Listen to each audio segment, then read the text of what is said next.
Hey, Ascended Fjorm is finally here. And with that, a brand new Should You Pull video plus detailed analysis. How exciting. Let the lesson begin. What's up guys, Akariss here, bringing you another Fire Emblem Heroes video, 2 in 1 day actually, because there's just a lot to talk about, so why not? Alright, so I'm really just going to preface this video by telling you that I am unfortunately pretty disappointed on a personal level because I am not going to commit to this banner. I'm not going to spark it, I'm not going to get an extra Floret, I'm not going to get a Celestial Stone, and I'm not going to get Fjorm. Unfortunately, Intelligent Systems decided to make Fjorm literally 194, sorry, not 195, base stat total, which unfortunately means that she is not up to cusp on what I want to run as a core unit. However, my situation is very specific. I'm saving for Linja next month, and Corrin, and Book 6. So for me to spend orbs on Fjorm here would be unfortunately against my goals and my strict discipline, as much as I like Fjorm, but she'll likely show up on my account sometime in the future anyways once I get past this mountain, so to speak. So on a personal level, I'm a bit disappointed that she isn't just like a 195 and instantly someone I can just make as a core unit. She's just not going to line up with my goals at this time. So it is what it is. But that my situation is unique, so I'm going to talk to you guys about why you might want Fjorm or why you may just skip, because it's not as easy as a choice, I think, to commit to this banner as some of you might think. I actually am more on the skip side, I think, for most people, and I'll try to explain why throughout this video. With that being said, smash the like button and sub.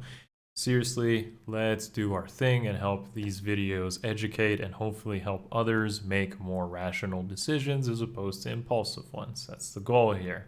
Alright, so the Celestial Stone shop is ending in about 2 weeks. This is important to know because right now would be the last banner to literally get a Celestial Stone and potentially a free Forma Soul or whatever else you want from that, or just stock up on them because the store will refresh, and with that we might actually get Florets in there on that refresh.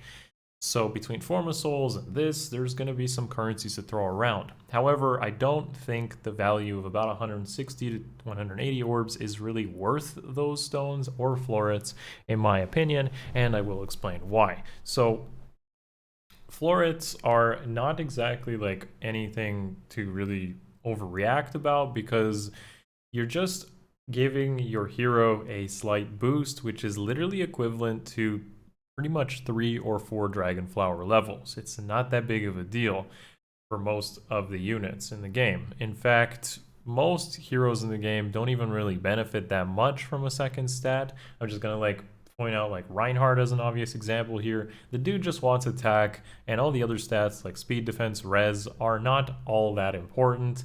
They definitely can help. Something like defense might help him survive more retaliations in AR defense. Speed can help you with a Reinhardt speed meme build, I'm sure, but those are all luxuries and not common occurrences that are gonna like make him stand out, in my opinion. Probably the best use of Ascended Floret, and I'm gonna actually go into like a separate video for this in more detail. If you're gonna use them somewhere, just use them on characters you use often, because that is where you're most likely going to get a benefit. The TLDR of this is give it to your legendaries, give it to your mythics, give it to honestly the Asker trio if you use them as bonus units. I'm not even trolling there. Seriously, do that if you really don't know who to give it to, because you're probably going to use those as bonus units either in arena or ether raids, and trust me, it'll help if you use them commonly. I've used, for example, Alphonse with the Wings of Mercy Slaying Edge Gale Force build fairly successfully, and the extra speed on his super boon there would have helped quite a bit in many matches actually. So just as like a pretty straightforward example, honestly, the best move you could do is just give it to your favorite character who you hopefully use a lot, or just hold on to it until you have a better idea on who you want to use it. That pretty much covers my thoughts, quick thoughts on Florets and the Celestial Stone and just this banner in general. There isn't something that is a must-have here, but if I was to give my final opinion before we go into some Fjorm analysis, is if you want to try out the whole far save ball shenanigans that you might be seeing on ether raids, then Fjorm is going to be one of the best heroes for that.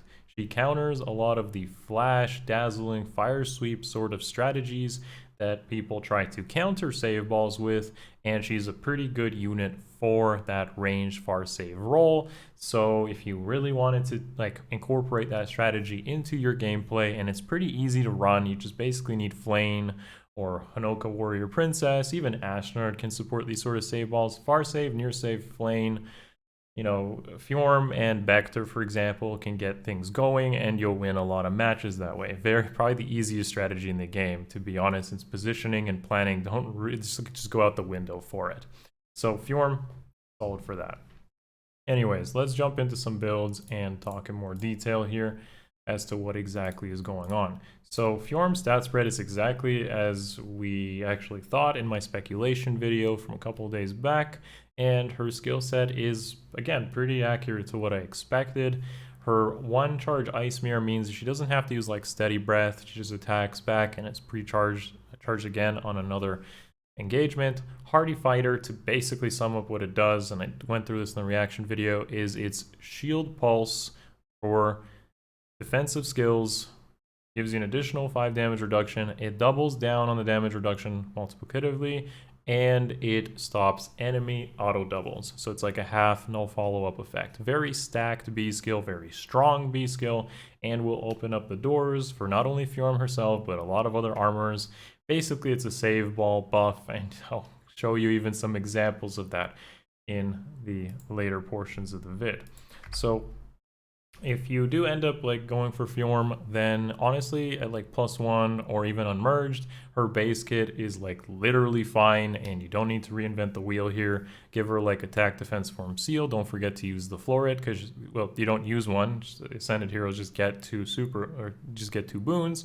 So in my opinion, give her attack and speed so she can just kill things. She's gonna need that attack and speed to kill things, and damage reduction from Ice Mirror and Hardy Fighter, and ideally Flayn as a support will basically cut through most of the damage she takes to very high percentages. So we're talking like between 50 to 60% damage reduction that cannot even be stopped. The stuff that pierces through damage reduction doesn't go through special skills. So stuff like Deadeye or Dual Lift unfortunately cannot pierce Ice Mirror or Flayn, I believe something like that. So the damage reduction ends up being pretty true, and as a result, Fjorm can actually win those sort of matchups. The thing you should mostly focus on is improving her offensive stat spread to get those kills.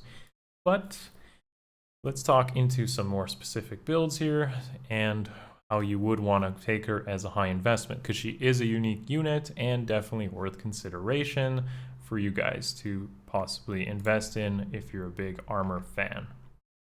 So let's do it. Here I'm going to be showing 3 different builds that you may want to consider. You probably are looking at the first build and think I'm absolutely crazy, but as someone who is a long-term Fjorm user, let me explain. Life and Death 4 and Life and Death 3 are not a complete meme. If I had Fjorm, I actually would consider using that build, because Ice Mirror 1 functions in a different way than Ice Mirror 2. Ice Mirror 1 takes any sort of damage reduction that you take, basically the damage that you take, and then converts that into extra damage.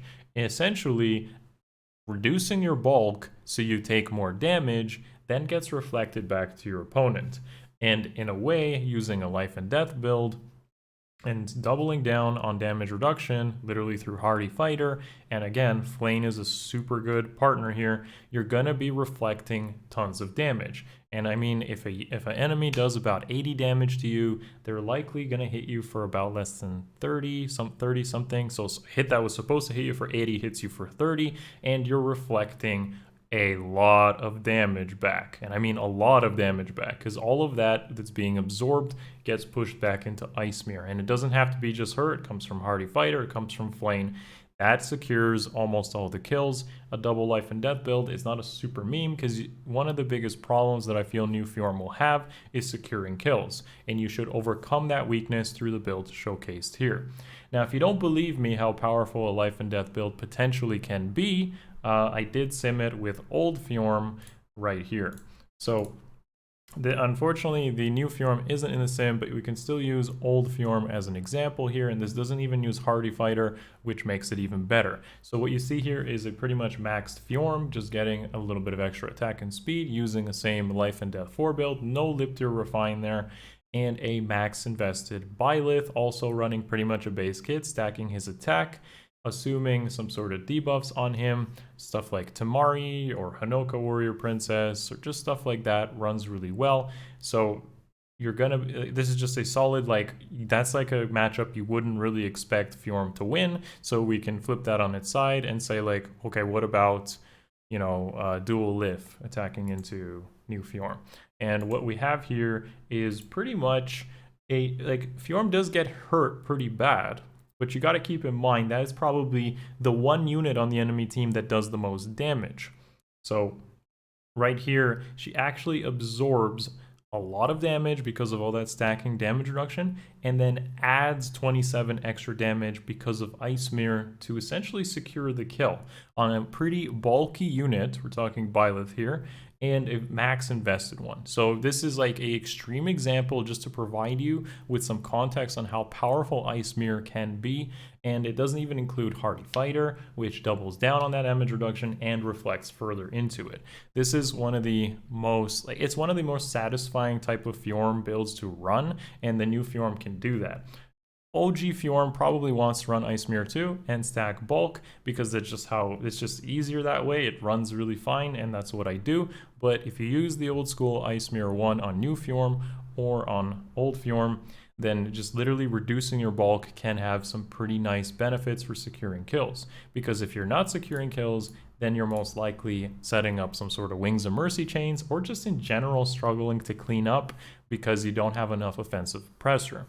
One of the things you'll also see here is an HP boon on that Life and Death build, because HP scales the best with damage reduction. So it actually ends up being a pretty solid IV choice, along with attack to secure the kills, or possibly even speed.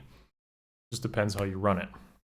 Okay, but if you don't want to do that and that seems like too much of a meme, or you're just scared of lowering your bulk, that's fine. More standard builds are shown on the second and third example here, which is an Iceberg spam build. She has a slaying weapon, and again, one of her biggest issues is going to be that she's not removing penalties like Hector or her OG form do, so Slick Fighter is pretty good there, and you just use something like Steady Breath. You can even opt out to remove Steady Pressure if you wanted to, maybe given something like Mirror Stance 3 is probably pretty good there as well, and then fire back a bunch of icebergs, potentially bonfires, depending on what mythics or combinations of stuff you use, whatever ends up scaling more. It's pretty solid because she does have healing built into her weapon. Again, she's not affected by Dazzle or Fire Sweep or Wind Sweep or anything like that, which is amazing. So boom, just remove those penalties, use her like a just really good green axe tank. Finally, the final build here is again removing penalties through the use of Unity. It does give up the guard effect, unfortunately, but it's still very strong. So you don't want to give her too much extra bulk. As I said, Ice Mirror, getting hit is good, reflecting that damage back. Just make sure she secures the kills by stacking attack and speed. This is what I would highly recommend if you use Fjorm, and these are 3 different ways in doing that. If you focus too much on her bulk, she's gonna miss kills. You're going to have an enemy team literally staring you down, and it's going to be probably a bit frustrating to play that way. But anyways, some pretty solid candidates here that I would recommend are going to be, as shown here, an Ascended Vector, also using Hardy Fighter with Pavis as the near save partner. So if you use Fjorm, obviously she's going to have trouble with some red stuff, and Vector is going to complement her in the player phase to clean up those units. Of course, Flayn is the best candidate for both of them kind of running this sort of stuff, because if something does end up doing damage, then Flayn further reduces that, plus she provides healing on that player phase or some magic damage to potentially snipe something. Finally, if you bring up Fjorm 2, max investment, she's also an okay arena unit, I really wish that she was 195 stat total, base stat total, because then she would have been in line with a recent unit like Halloween Sothis, but unfortunately she doesn't even have that, and therefore is not really, in my opinion, the greatest arena investment, and one of the biggest reasons that I didn't want to commit to her, unfortunately. But nonetheless, she still will do pretty well there, because you do see win sweep quite a bit on stuff like Linja or Byleth, and even, I'm talking both Byleths, like literally Legendary Byleth and the Summer Byleth. You'll see it all over the place, so she's fine to work there as well, and potentially beat those things with her weapon, Ice Mirror, etc., etc. So Fjorm is pretty solid, guys. Very unique unit, pretty strong. If you're not already running some sort of far save combo, then you may want to use her, because I do feel like she is literally the best far save armor in the game because of her weapon, and of course Vector is without a doubt the potential best near save armor in the game. So one thing that I don't even really mention here is that a Pavis Vector actually reduces damage by his biggest counter, which is Brave Alm.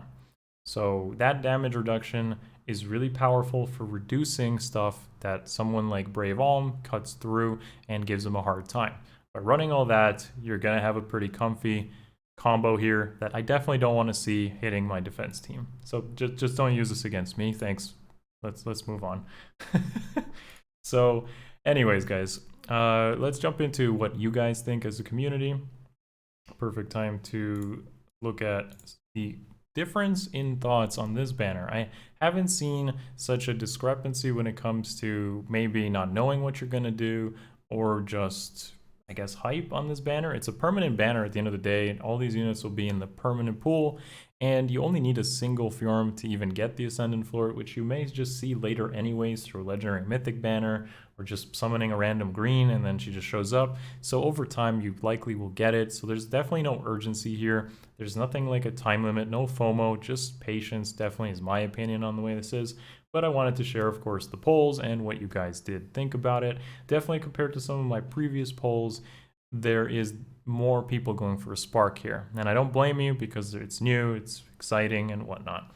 So anyways, Fortune Tom is the first comment, says just the tickets for green, apart from maybe the new fighter skill, nothing of interest on this banner. Doesn't help that Fjorm is also only 190 scoring. Feels bad, man, which makes me skip the banner more. Also don't see any value in going for a spark just for the new flower. Feels like a waste of orbs. Also, Wolf is the only unit from the older Fire Emblems I remember, because his growths are busted there. I vaguely remember them from playing Shadow Dragon or Mystery of the Emblem. I can't even, like, I genuinely don't even remember. So, but yeah, the Floret, in my opinion, is not worth the orbs, and you may just end up with a Fjorm later down the road. If you intend to use Fjorm, though, this banner, it can definitely be of use for people. Marilena says, free summon only. Who are these people? This banner is literally called Ascended Fjorm and New Heroes. That goes to show you how much faith Intelligent Systems has in this banner and the origins of these characters. We are really struggling for providing incentive for people to pick up new Fire Emblem characters. It's kind of funny. It's kind of funny. Next up is a comment by Myth Raven that says, free summons only, more excited for the Ascended Flowers in general than anyone on the banner, but it's going to be a pain to decide who gets it. Absolutely, I totally understand. I honestly am just going to create my own Ascended Fjorm. I'm just going to give my OG Fjorm an attack and speed boon because she needs it, and have a fun time with that. If, again, as I mentioned in the beginning, give it to characters you use and you know that you use all the time. If you don't know who you're using, legendaries, mythics, askers, you're going to use them at some point, as long as they're merged up and invested. I'm not talking like base kit stuff. All right, big comment here by Embor, who basically says, if you don't have a far save tank, I'm just going to summarize this.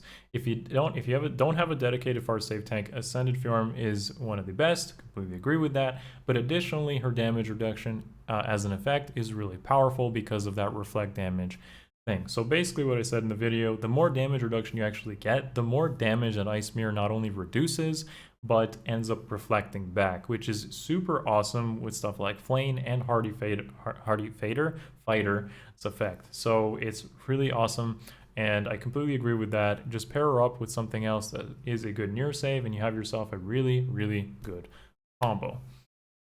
So yeah, Thank you guys for participating in the polls and the comments as well. If you want to be a part of the Discord community, the Patreon community, and get involved with hero reviews also coming up pretty soon, then consider the Patreon in the description below. It's the best way to support the channel, and it literally costs a McDouble, so I'm sure everyone likes McDonald's. Why not? With that being said, let me know what you think of Fjorm, the Ascended Floret, and whatnot in the comments below. Smash that like button, sub if you haven't already, and I will see you guys in tomorrow's video, which is probably Hall of Forms related, or the Floret, or both. See you then. Much love. Peace.